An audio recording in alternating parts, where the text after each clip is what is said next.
saya akan menjelaskan 16 judul, yaitu yang pertama Ulumul Quran.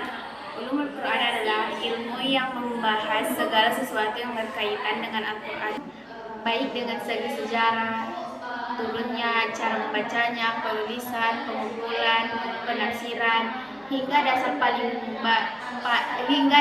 penting bagi umat Islam agar mampu memahami Al-Quran secara benar dan tidak hanya membaca teksnya saja. Ilmu ini menjadi dasar penting bagi umat Islam agar mampu memahami Al-Quran secara benar dan tidak hanya membaca teksnya saja.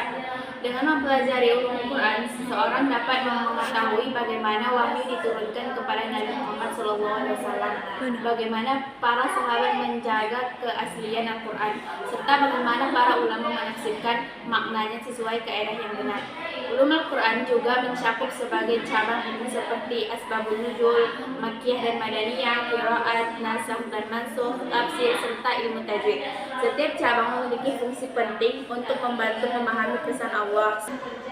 Dalam kehidupan modern, ulumul Quran tetap relevan karena menjadi pedoman dalam menjawab persoalan kehidupan manusia. Al-Quran tidak hanya dipahami sebagai kitab suci untuk dibaca, tetapi juga sebagai sumber ilmu, petunjuk hidup, dan pedoman moral. Oleh sebab itu, mempelajari ulumul Quran merupakan kewajiban penting bagi umat Islam agar dapat mengamalkan ajaran secara benar dan menyeluruh, karena berasal langsung dari Allah SWT. Kesempurnaan tersebut terlihat dari isi kandungannya yang mencakup seluruh aspek kehidupan manusia, baik dalam bidang akidah, ibadah, akhlak, hukum, pendidikan, sosial, maupun ilmu pengetahuan. Tidak ada satupun ajaran di dalam Al-Quran yang bertentangan dengan fitrah manusia atau membawa kerusakan. Justru Al-Quran hadir sebagai petunjuk yang membawa manusia menuju kehidupan yang baik di dunia dan akhirat. Panjang kalian. Selanjutnya, kesempurnaan dalam Al-Quran. Al-Quran merupakan kitab suci yang sempurna karena berasal langsung dari Allah SWT. Kesempurnaan tersebut terlihat dari isi kandungannya yang mencakup seluruh aspek kehidupan manusia, baik dalam akidah, ibadah, akhlak, hukum, pendidikan. Selanjutnya, konsep pendidikan dalam Al-Quran. Al-Quran memberikan perhatian besar terhadap pendidikan karena pendidikan merupakan sarana utama dalam membentuk manusia yang beriman, berilmu, dan berakhlak mulia. Dalam Al-Quran, pendidikan tidak hanya berfokus pada pengetahuan duniawi, tapi juga pada pembentukan kepribadian dan kedekatan kepada Allah SWT. Selain itu, Al-Quran mengajarkan bahwa pendidikan harus dilakukan dengan hikmah, kasih sayang, dan keteladanan. Orang tua, guru, dan masyarakat memiliki tanggung jawab bersama dalam mendidik generasi muda. Pendidikan yang baik akan melahirkan manusia yang seimbang antar kecerdasan intelektual dan spiritual. Selanjutnya, konsep intertekstualitas dalam Al-Quran. Intertekstualitas dalam Al-Quran adalah hubungan antara satu ayat dengan ayat lain atau hubungan Al-Quran dengan hadis serta kitab-kitab sebenarnya. Konsep ini menunjukkan bahwa ayat-ayat Al-Quran saling menjelaskan dan saling melengkapi sehingga pemahamannya menjadi lebih utuh.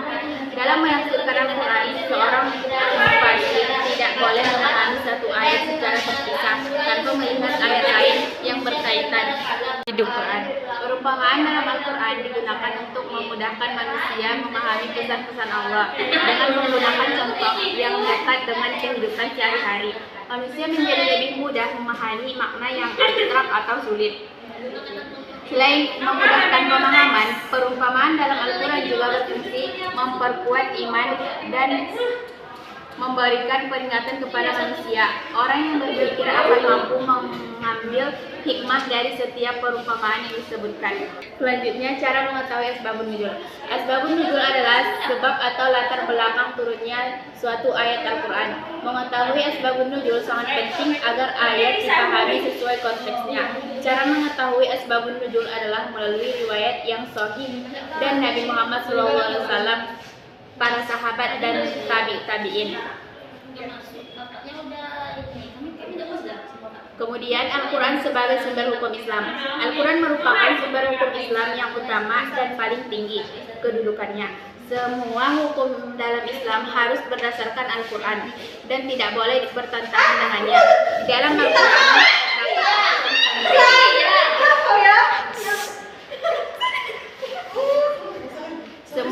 dalam Islam harus berdasarkan Al-Quran dan tidak boleh bertentangan dengannya.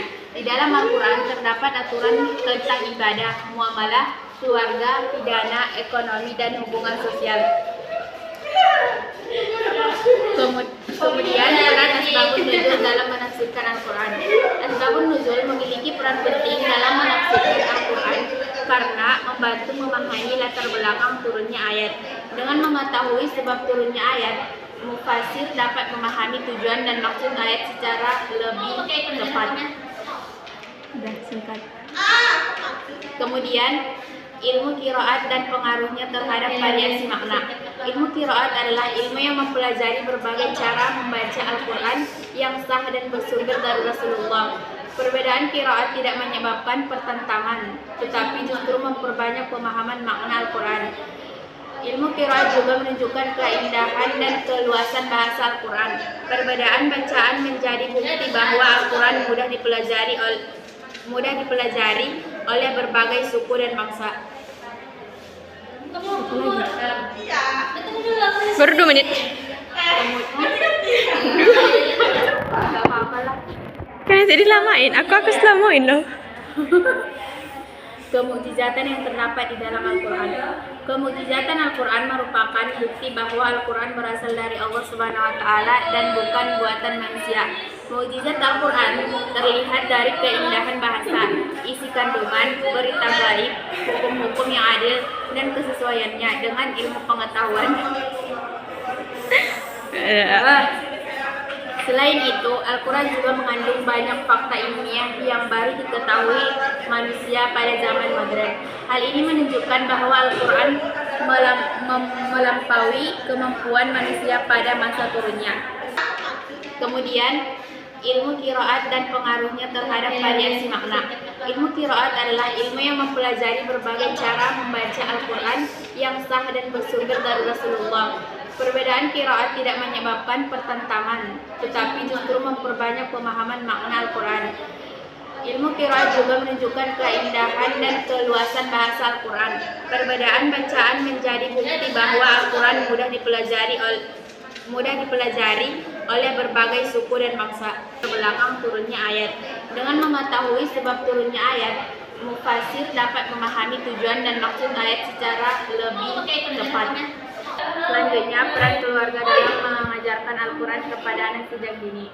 Keluarga memiliki peran utama dalam pendidikan anak, terutama dalam mengenalkan Al-Quran sejak usia dini. Orang tua merupakan pendidikan pertama yang bertanggung jawab menanamkan nilai-nilai Islam kepada anak.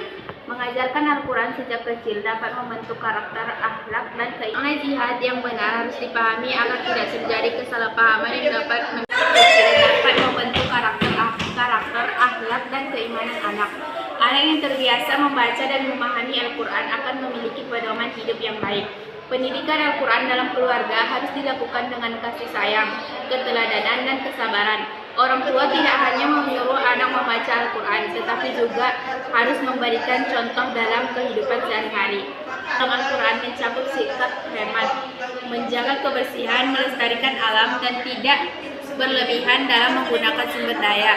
Islam mengajarkan keseimbangan antara kebutuhan manusia dan kelestarian alam. Kerusakan lingkungan seperti pencemaran, penebangan liar, dan dengan ajaran Islam. Oleh karena itu, umat Islam harus memiliki kesadaran untuk menjaga bumi. Kemudian, kajian Al-Quran di tengah disrupsi digital.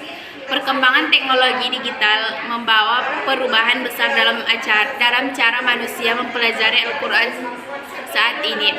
Kajian Al-Quran dapat dilakukan melalui aplikasi, media sosial, video pembelajaran, dan berbagai platform digital. Kemudian, pendidikan akhlak dalam Al-Quran. Al-Quran sangat menekankan pentingnya akhlak dalam kehidupan manusia. Pendidikan akhlak bertujuan membentuk manusia yang memiliki perilaku baik terhadap Allah, sesama manusia, dan lingkungan. Akhlak dalam Al-Quran mencakup kejujuran, kesabaran, amanah, rendah hati, tolong-menolong, dan menghormati orang lain. Tujuan ilmu tanpa akhlak dapat membawa kerusakan, sedangkan akhlak yang baik akan menciptakan kehidupan yang damai dan harmonis. Mungkin sekian yang dapat saya sampaikan. Warahmatullahi wabarakatuh. Ada yang mau bertanya? Izin bertanya.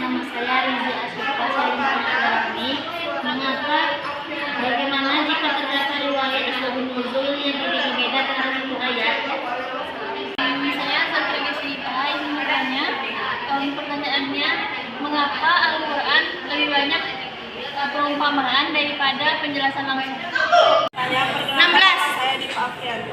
Mengapa Al-Quran menggunakan perumpamaan dibanding penjelasan langsung? Baiklah, saya akan menjawab pertanyaan dari Diva, yaitu mengapa masih banyak umat Islam yang salah memahami Al-Quran, padahal ilmu Al-Quran sudah dipelajari sejak dini.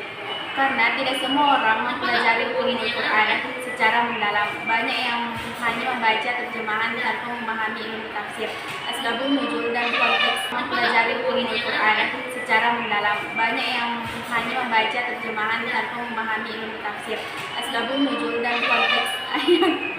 Dan tersebut adalah yang Selain itu, perkembangan media sosial juga menyebabkan banyak penafsiran muncul tanpa dasar ilmu yang kuat. Sebenarnya, mengapa Al-Quran menggunakan banyak perumpamaan dibandingkan penjelasan langsung? Karena perumpamaan lebih mudah dipahami dan mampu menyentuh hati manusia dengan contoh yang dekat dengan kehidupan sehari-hari. Pesan Al-Quran menjadi mudah direnungkan dan diingat.